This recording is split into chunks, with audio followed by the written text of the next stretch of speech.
ក្លាប់គឺជាគម្រោងមួយដែលជួយបំរុងផ្លែឲ្យយុវជនដែលគ្មានការងារធ្វើឲ្យគាត់ទទួលបាននូវចំណេះដឹងជំនាញសមរម្យសម្រាប់ផ្គត់ផ្គង់គ្រួសាររបស់គាត់នៅក្នុងស្រុកគិរីវង្ស Sky Club គឺបានចាប់ផ្ដើមនៅភូមិស្លាឃុំតាអូហើយគម្រោងនេះនឹងបន្តជួយឲ្យយុវជនដែលគ្មានការងារធ្វើមានជីវភាព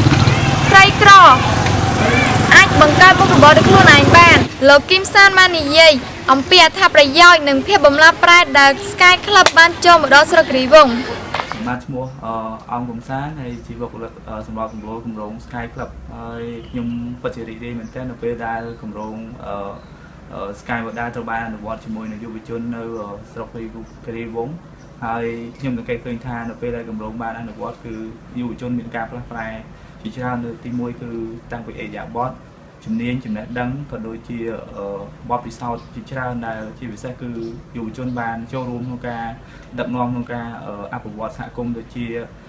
ជួសជុលផ្លូវបបរបង្ហាញក៏ដូចជា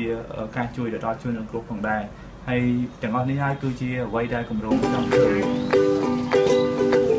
ការថែទាំការសម្រាប់ធ្វើអ្វីផ្សេងឬមួយក៏ចង់ពង្រីកមុខរបរបន្ថែមទៀតគឺមានការខ្វះខាតតែដល់ពេលធ្វើតនេះហើយគឺទីមួយជំនាញតាមទុនសម្រាប់បង្កប់របររស់ស៊ីជាក់ស្ដែងរាល់ថ្ងៃគឺខ្ញុំជាជាងមួយរូបដែរការពីមុនដែលខ្ញុំធ្វើគឺអត់ទាន់មានលុយសម្រាប់ទិញអីវ៉ាន់សម្រាប់លោកនោះទេអញ្ចឹងដល់ពេលដែលខ្ញុំធ្វើគឺខ្ញុំមានលុយសម្រាប់ពង្រីកមុខរបរថែមអាចបង្កើនប្រាក់ចំណូលថែមទៀតគឺគ្រួសារខ្ញុំបើប្រៀបធៀបពីមុនហើយឥឡូវគឺខុសគ្នាពេលឆ្ងាយគួរសមដែរជោគជ័យច្រើនអញ្ចឹងជាកំណត់របស់ខ្ញុំគឺសំណូមពរឲ្យយុវជនចំនួនក្រោយទាំងអស់បាទអញ្ចឹងបែរមកងាកមើលនៅក្នុងប្រទេសកម្ពុជាយើងគឺមានការងារច្រើនអញ្ចឹងជាក់ស្ដែងដោយដំណាំដែលខ្ញុំធ្វើរាល់ថ្ងៃគឺមានទី1បច្ចេកទេសដាំសសក់ហ្នឹងគឺដោយថាវាមានទី1ទិន្នផលខ្ពស់ហើយម្យ៉ាងទៀតគឺយើងចំណាយដើមទុនតិច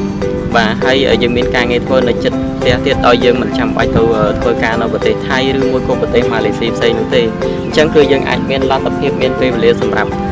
ស្វែងរកចំណូលដោយខ្លួនឯងដោយមិនចាំបាច់ចំណាកស្រុកហើយយើងមានទី1ទាំងចំណេះដឹងទី2បានទាំងថវិកាសម្រាប់យុវជនតុនតានគាត់បាននិយាយរៀបរាប់អំពីការផ្លាស់ប្រែជីវិតរស់នៅប្រចាំថ្ងៃនៅក្រោយពេលដែលគាត់បានចូលរួមជាមួយនឹងគម្រោង Sky មួយខ្ញុំគឺជាអ្នកស៊ីស្នូលមកទៀតខ្ញុំមើលទីគេអូខេហើយចង់ចំពោះប្រាក់កម្រៃវិញតើបងទទួលបានលំមមកគ្រប់គ្រាន់ក្នុងការគ្រប់គ្រងគ្រួសារដែរអត់បាទចំពោះខ្ញុំពេលស៊ីស្នូលមកទៀតគេប្រាក់កម្រៃអត់សមនឹងគ្រួសាររបស់ខ្ញុំគ្រួសារតែបាន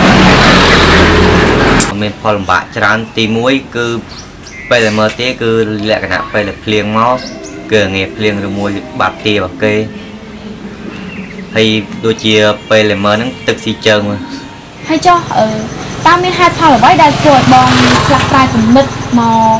បើធ្វើជាជាងកាត់សក់នេះទេបងបាទដោយសារតែខ្ញុំចូលជាក្រុមយុវជនហើយខាងអង្គការទស្សនវិភពលោកហ្នឹងគាត់មានវគ្គបណ្ដុះបណ្ដាលផ្នែកជំនាញលើយុវជនហើយខ្ញុំស្នើសុំទៅគាត់ក៏រៀបចំឯកសារខ្ញុំរៀន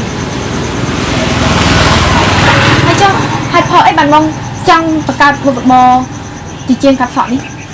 បាទដោយសារខ្ញុំគិតថា